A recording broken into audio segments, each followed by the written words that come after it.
Gaza जंग पर Israel से बहुत बड़ा खुलासा आ रहा है। सुरंगों के बाहर ऑक्सीजन टैंकर मिले हैं। मदद के लिए आए टैंकर में मिले ऑक्सीजन सिलेंडर।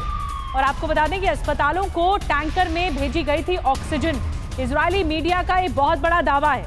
अब देखिए, नई जानकारी निकलकर सामने आ रही है जो एक बहुत बड़े खुलासे के रूप में सामने आ रही है। जो सुरंगें हमास की ओर से बनाई गई, उनके बाहर ऑक्सीजन टैंकर्स लगे हुए थे। यानी पूरी तरह से सुरंगों को फुल प्रूफ किया गया और यहाँ पर अटैक करने के लिए अपना जाल बिछाया गया। सुरंगों में हमास के लड़ाके रह रहे थे। अब सुरंगों को ही खत्म किया जा रहा है। हमने आपको बताया था कि सुरंगों के जरिए वॉरफेयर चलाया जा रहा है, लेकिन ये जो ऑक्सीजन वाले टैंकर हैं वो क्या है, अब आपको इसकी डिटेल बताते हैं। गाजा में इजराइल ने सुरंगों को निशाना बनाकर हमला शुरू कर दिया है। हमले में कई सुरंगें तबाह हो चुकी हैं। ऐसे में इजराइल अब ये दावा कर रहा है मीडिया कि हमास खुद को बचाए रखने के लिए मानवीय मदद के लिए आए ऑक्सीजन सिलेंडर पर कब्जा कर रहा है। इजराइल ने क्या दावा किया है, आइए आपको बताते हैं। हमास पर ऑक्सीजन बम है ये। इजराइल का दावा यह है कि सुरंगों के बाहर ऑक्सीजन टैंकर मिले हैं। मदद के लिए आए हमास को पहुंचे हैं। टैंकरों में छिपाए थे ऑक्सीजन सिलेंडर। राफा बॉर्डर से गाजा पहुंचे थे ये टैंकर। अब सवाल क्या है ये भी देख लीजिए। हमास की सुरंगों के पास ऑक्सीजन टैंकरों के मिलने के बाद कुछ सवाल भी उठ रहे हैं। सवाल ये कि आखिर अस्पताल को भेजी ऑक्सीजन हमास तक कैसे पहुंच गई? क्या मानवीय मदद के नाम पर हमास की मदद की जा रही है? क्या अस्पतालों के नाम पर मदद की जा रही है? हमास तक पहुंचाई जा रही है मदद अस्पताल की आड़ में। ईरान और तुर्की हमास को ऑक्सीजन सिलेंडर क्या भेज रहे हैं? अब सवाल तो यही है। कर्नल यूएस राठौर, मैं आपके पास आ रही हूँ, शुरुआत आपसे कर रही हूँ। ये जो खुलासा हुआ है ये बहुत चौंका देने वाला है। जो मदद अस्पतालों तक पहुंचनी थी वो मदद हमास तक कैसे पहुंच रही है? ये ऑक्सीजन बम क्या है और ये टैंकर्स इन तक कैसे पहुंच गए लड़ाकों तक? देखिए निधि, ये जितना भी मानवीय मदद है या अस्पतालों के लिए जो भी मदद आती है उसका डाइवर्जन हमास की तरफ होता आया है। अभी आपने सुना था कि हमास ने अस्पतालों का फ्यूल अपने पास रख लिया है। ये ऑक्सीजन उनको इसलिए चाहिए कि बमबारी से जो सुरंगें हैं वो बर्बाद हो गई हैं, उनका वेंटिलेशन सिस्टम ख़राब हो गया है, तो उस सुरंगों में इन्होंने ऑक्सीजन भेजनी है, तभी वो लोग वहाँ रह सकते हैं। ये उनका सिस्टम है और ये ऑक्सीजन उन्होंने अस्पतालों से चुराई है। अस्पतालों से बाकी चीज़ें भी चुरा रहे हैं और मानवीय मदद में आया राशन वगैरह भी चुरा के अपने लड़ाकों को दे रहे हैं। तो ये डाइवर्जन चल रहा है वहाँ पर। और ऑक्सीजन का जो सिस्टम है उनकी मजबूरी है, क्योंकि वो अंदर रह नहीं पाएंगे अगर ऑक्सीजन नहीं डाली जाएगी। जी अतुल जी, आप अगर इसमें कुछ ऐड ऑन करना चाहें कि इन तस्वीरों को देखकर ये जो खुलासा हुआ है, जो इजराइल की मीडिया कह रही है कि इस तरह से ऑक्सीजन पहुंचाई जा रही है, यानी सीधे सीधे मदद की जा रही है, और वो भी राफा क्रॉसिंग बॉर्डर से जब आई ऑक्सीजन तो वहां तक कैसे पहुंची? देखिए, ये तो बहुत जायज़ सी बात है कि कहीं ना कहीं तो हमास चाहेगा कि उसके पास भी सप्लाईज मेंटेन रहें।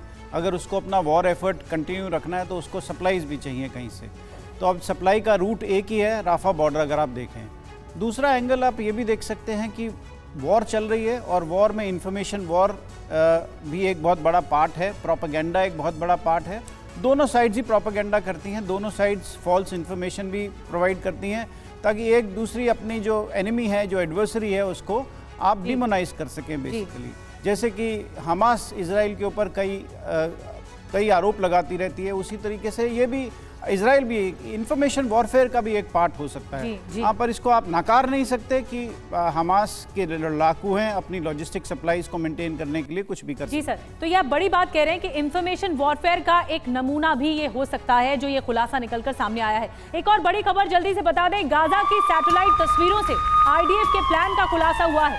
गाजा की सैटेलाइट तस्वीरें बता रही हैं कि आईडीएफ ने हमास के खात्मे का फुल प्रूफ प्लान तैयार किया है। और इजराइल हमास से जुड़ी बड़ी खबर आ रही है। आईडीएफ की गाजा में बड़े ग्राउंड ऑपरेशन की तैयारी है। आईडीएफ ने गाजा के सबसे बड़े शहर को घेर लिया है। दक्षिण की ओर जाने वाली सड़कों को ब्लॉक किया गया है, ताकि अगर इससे पहले हमास के लड़ाके हैं तो उनका खात्मा हो सके।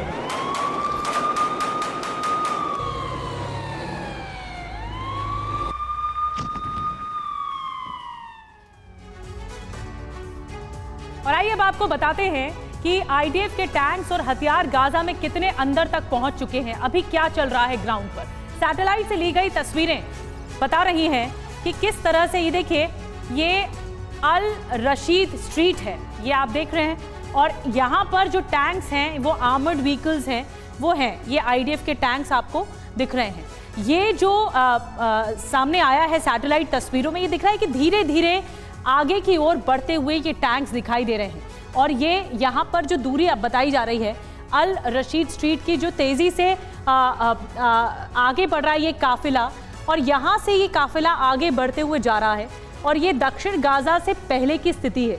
दक्षिण गाजा में सबसे पहले जो इवैक्यूएशन हुआ, लोगों को पहले शरणार्थियों को वहाँ भेजा गया, और उसके बाद यहाँ पर अपना सैन्य काफिला बढ़ाया जाना बहुत इंपॉर्टेंट है। ये इजराइल की डिफेंस फोर्स रणनीति के तहत काम कर रही है, और ये बता रही है ये स्ट्रैटेजी कि यहाँ पे अगर हमास लड़ाके हुए तो यहाँ उन्हें खत्म कर दिया जाएगा। इसी सैटेलाइट तस्वीर के आधार पर काफी कुछ सिचुएशन समझी जा सकती है, इस पर ग्राउंड पर क्या चल रहा होगा। एक और बड़ी खबर, आईडीएफ गाजा के सबसे बड़े शहर गाजा सिटी को चारों तरफ से घेर रही है, जैसा कि हमने तस्वीरों में भी बताया, ताकि हमास के लड़ाकों के पास बच निकलने का कोई रास्ता ना हो। हमास के खात्मे की आईडीएफ की क्या रणनीति है, अब आपको हम बताते हैं। गाजा की जंग चल रही है और हमास के लिए ये घेरा तंग है। नॉर्थ गाजा की चारों तरफ से घेरेबंदी कर रखी है। गाजा में 7 जगह इजरायली सेना की इस वक्त मौजूदगी है 7 जगहों पर। साउथ की तरफ जाने वाले रास्तों पर आईडीएफ का कब्जा है। नॉर्थ गाजा में घेर कर हमास लड़ाकों के खात्मे का प्लान किया गया है। हमास के पास बच निकलने का अब कोई रास्ता नहीं होगा, ताकि चारों तरफ से घेर लिया जाएगा। अभी इस वक्त चल क्या रहा है, मनीष और ज्यादा जानकारी हमें बता सकेंगे तफसील से। मनीष, जिस तरह से हम इंफॉर्मेशन दर्शकों को दे रहे हैं कि चारों ओर से घेरने का प्लान है, रास्ता ब्लॉक करने का प्लान है साउथ गाजा से पहले, और वो कौन सा रास्ता होगा जिसे ब्लॉक किया जाएगा और फिर उसके बाद इस ऑपरेशन को आगे बढ़ाया जाएगा? देखिए, साफ तौर पर नॉर्थ गाजा में जो इस वक्त ग्राउंड ऑपरेशन चल रहा है, वहाँ पर अगले 72 घंटे या 96 आवर में अगर कहूँ तो वो बहुत क्रिटिकल हैं आईडीएफ के लिए। वो इसलिए क्योंकि हमास का सफाया भी करना है, और यूएस की तरफ से भी कहा गया है कि इस हफ्ते के बाद आपको एयर स्ट्राइक को थोड़ा कम करना पड़ेगा, क्योंकि लगातार हो रहे एयर स्ट्राइक की वजह से इजराइल पर या अमेरिका पर दुनिया भर के देशों का दबाव है, और बगैर एयर स्ट्राइक के ग्राउंड ऑपरेशन को आप कंप्लीट नहीं मान सकते। इसीलिए इजराइल के पास अगले 3 दिन 4 दिन बहुत महत्वपूर्ण है, जहां पर वो जोरदार तरीके से एयर स्ट्राइक भी कर रही है। वहीं साथ ही साथ ग्राउंड ऑपरेशन के जरिए कोशिश यह है कि हमास के लड़ाकों को नॉर्थ गाजा में ही समेट कर रख दिया जाए, साउथ गाजा में उसे नहीं जाने दिया जाए। वहीं दूसरी तरफ इजराइल की सरकार बाकी लोगों को कह रही है कि आप साउथ गाजा में शिफ्ट कर जाएं। अभी जो आप देख रहे हैं कि तमाम तरह की जो खबरें आती है कि बहुत सारे एम्बुलेंस में गाजा हमास के फाइटर्स या तो इजिप्ट बॉर्डर क्रॉस करना चाहते हैं या साउथ गाजा की तरफ जाना चाहते हैं, वो इसी पैनिक सिचुएशन का नतीजा है, क्योंकि आईडीएफ लगातार इस बात की निगरानी कर रही है कि हमास के लड़ाकों को हरगिज उस इलाके से बाहर नहीं निकलने देना है। और शायद इसी वजह से आप देख रहे हैं कि जब टनल शाफ्ट को निशाना बनाया जा रहा है, जब सुरंगों को निशाना बनाया जा रहा है, जैसा कि TV9 ने पहले भी बताया था कि अभी इजरायली सैनिकों का मकसद है सुरंगों के वेंटिलेशन सिस्टम को खत्म कर देना। राठौर साहब बिल्कुल सही कह रहे थे, और इसी वजह से आप देखिए कि हमास के पास अभी आपको ऑक्सीजन सिलेंडर भी मिल रहा है। उन्हें भी पता है कि आने वाले समय में तमाम वेंटिलेशन सिस्टम खत्म हो जाएगा। बिल्कुल, वेंटिलेशन सिस्टम को खत्म किया जा रहा है, मतलब सीधा सा है 7 जगहों को चिन्हित किया गया है जहां पर हमास की मौजूदगी इस वक्त है। इन्हीं 7 जगहों को खत्म करके आगे ऑपरेशन बढ़ाया जाएगा। बहुत बड़ी इंफॉर्मेशन है ये।